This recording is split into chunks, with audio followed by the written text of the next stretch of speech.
acabou-se a festa e falamos de coisas sérias. Vamos falar de sarampo. Para a minha geração e para muitas gerações próximas da minha, certamente pensavam que tão cedo ou que nunca mais iríamos ouvir falar sobre o sarampo. O que é certo é que está na ordem do dia e pelos piores motivos. É que quarta-feira tivemos notícia da morte de uma jovem, 17 anos, em Lisboa, vítima de sarampo e, portanto, levantou-se aqui uma série de questões. A vacina é ou não importante? É uma epidemia? É um surto? É uma doença que está erradicada? Portanto, há muitas dúvidas e quem melhor do que os enfermeiros, neste caso pelo nome da enfermeira Michelle Pinto, para nos dar aqui algumas indicações e recomendações sobre este assunto. Muito bem-vinda. Bom Obrigada. dia. É motivo para alarme, uma morte é sempre motivo para alarme, não é? E há 21 casos também já confirmados de sarampo, mas é motivo para nós estarmos alarmados ou preocupados com este assunto? Sarampo. Assim, eu acho que é uma situação que veio dar um alerta, no sentido que acho que é um momento de reflexão. Não é motivo para alarmismos na medida em que nós temos cerca de 95% de cobertura vacinal a nível nacional, o que é muito bom. Que 95% das pessoas estão protegidas contra o sarampo? Quer dizer que atualmente nós estamos a vacinar 95% da nossa população. E, portanto, isso dá-nos uma margem de conforto, diria assim, para confiar de que esta situação será circunscrita e que as pessoas mais vulneráveis à partida estarão protegidas. Certo. Claro está que os outros 5%, não é? A própria localização, se estiverem mais concentrados, se houver uma comunidade, não é, de pessoas não vacinadas, há muito maior hipótese de propagação. Mas hoje em dia as crianças, os bebés que nascem hoje em dia são vacinados contra o sarampo. Está no Plano Nacional de Vacinação. Exatamente, faz parte do Plano Nacional de Vacinação. As crianças fazem aos 12 meses e a segunda dose aos 5 anos. Isto faz parte do plano. O plano é altamente recomendado, mas não é obrigatório. E daí o haver alguns casos de pessoas não vacinadas. Que não se vacinaram. Por isso é que temos estas notícias. Convém explicar também o que se passou, porque é inevitável estarmos a falar de sarampo e não falarmos da notícia da jovem que faleceu quarta-feira. É uma jovem não vacinada.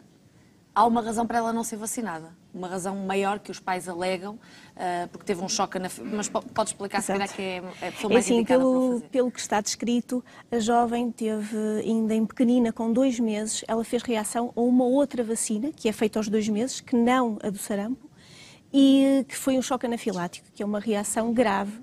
E, portanto, eu imagino que para aqueles pais tenha sido assustador. Pode pôr em causa a vida da criança. Exatamente. E, portanto, eu imagino que para aqueles pais tenha sido assustador. E não depois, sei... segundo os pais, houve recomendação de uma médica para não voltar a vacinar. Exato. Eu acho que aí importa muito a informação de que a pessoa dispõe. Porque, efetivamente, a reação a uma vacina não impede que seja vacinada para outro tipo de doenças, que receba outras vacinas. E mesmo a vacina a que a criança faça alergia poderá ser feita novamente em ambiente hospitalar. Ou seja, quando isso nos acontece, nós fazemos um encaminhamento para a consulta de alergologia, onde depois a criança é avaliada. Percebe-se quais são os componentes que estão a fazer aquele choque. Exatamente. Não é? E depois poderá ou não é? Mas na maior parte dos casos, fazer a vacina em meio hospitalar de forma segura. Claro que sim. Não é? Garantindo assim a sua proteção às Fica então doenças. Contextualizado este caso, no entanto há mais 25, salvo erro, 21 casos confirmados. Há algum na região norte?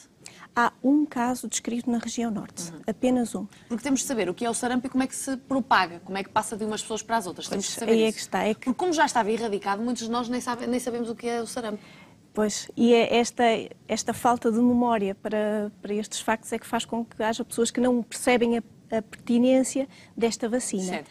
Não é? Então, o sarampo é uma doença que é transmitida através de um vírus, que é altamente contagiosa na medida em que é transmitida pela via aérea, ou seja, de pessoa para pessoa.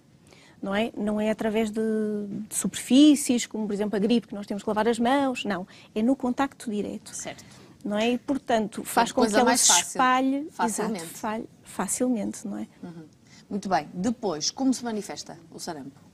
Bem, ela começa geralmente por um episódio de febre, prostração, com rinorreia, que é o corrimento nasal, a inflamação ocular, que é o conjuntivite, a aversão à luz, é a fotofobia. Isto são os sinais principais e iniciais. Que podem ser sinais confundidos com outro tipo de sintomas de outra Exatamente, doença, exatamente. Mas depois há um sinal mais típico que ocorre posteriormente a estes sintomas, cerca de 48 a 24 horas antes daquelas manchinhas típicas na pele, Sim.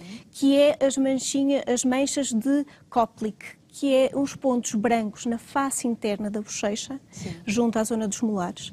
Pronto, isso é mais típico e nem sempre os pais estão alertas para este sinal, não é?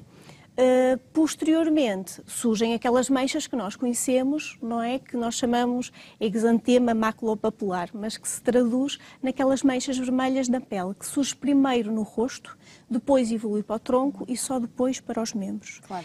É importante referir que o sarampo está transmissível, ou seja, o período de contágio inicia-se 4 dias antes do aparecimento destas manchas no corpo. E por isso a propagação é fácil também. Porque Exatamente, as pessoas ainda não estão alerta. Pois, não estão alerta nem sabem que estão doentes porque não têm qualquer tipo de sinal. Exatamente, e pode ir até 4 dias depois deste aparecimento. Muito bem. E por isso, lá está, mais um motivo para nós percebermos que é de facto de fácil propagação. A vacina é o meio mais eficaz, é o único meio eficaz de proteção contra esta doença? Sim, sim, certamente. Eu acho que, aliás, nós fomos declarados pela OMS como livres de sarampo, não é?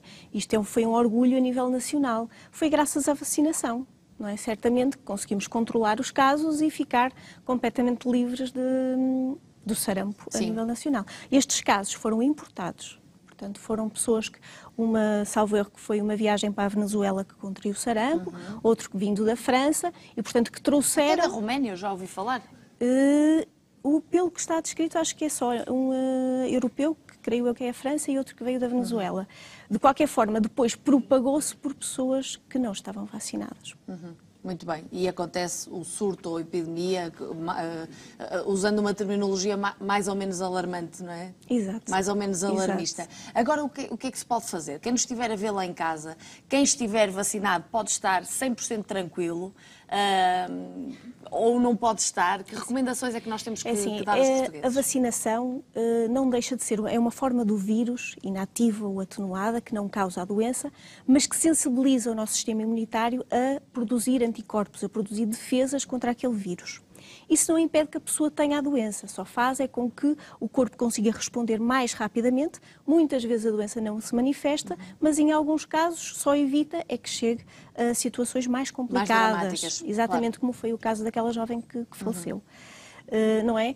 Ou seja, quem está lá em casa a ouvir-nos, eu acho que é muito importante, no caso de ter algum dos sintomas que foram aqui referidos, ligar primeiro à Saúde 24. Eles fazem a triagem dos sintomas. Se houver suspeita de alguma coisa, fazem o devido encaminhamento. Se for necessário, encaminham para uma unidade de saúde com pré-aviso dessa unidade para evitar o contágio a outras pessoas. No caso das pessoas, por exemplo, não tem nenhum dos sintomas, mas sabe que esteve em contacto com alguém a quem foi diagnosticado sarampo, deve ser o mesmo procedimento. Ligar à Saúde 24 exatamente para o devido encaminhamento. Se não tem nenhum dos sintomas, não esteve em contacto com ninguém... As pessoas às vezes podem pensar que não estiveram em contacto e podem ter estado. Exatamente, exatamente. Mas é importante saber, sobretudo, o estado vacinal. Não é? Se teve a vacina, se não teve a vacina. Há muitas pessoas que não sabem. Fez as 2 doses, porque são 2 doses. Exatamente. Ou 2 vacinas, não é? São 2 vacinas, exatamente. As crianças é muito importante que tenham as 2 vacinas. Os adultos são considerados imunizados apenas com uma vacina. Ok. Portanto, nada melhor do que procurar o seu enfermeiro de família. É a pessoa mais credenciada e capaz, não só de analisar o seu caso, como ver a família como unidade de cuidados e assim analisar se é necessário vacinar, se não é, e fazer as devidas recomendações e mesmo responder a algumas dúvidas que possam ter acerca deste assunto. Portanto, quem tiver dúvidas, para além dos esclarecimentos que nós demos aqui, falar com o enfermeiro de família, esclarecer as dúvidas. Hoje, não vale a pena deixar para amanhã. Exatamente. Não é caso para alerta, não é? Já aqui tentamos dizer isso, Exato. Mas convém saber o estado vacinal então em que as pessoas estão e as crianças. Exato, sobretudo. Muito bem. Enfermeira Michelle Pinto. Vou aproveitar as palminhas para dar os parabéns à Ordem dos Enfermeiros. Hoje completa 19 anos. É verdade. 19 anos. E a bastonária, a enfermeira Ana Rita Cavaco, faz anos também, não 19, que já é uma senhora, mas parabéns para ela também, de toda a equipa do Porto Canal.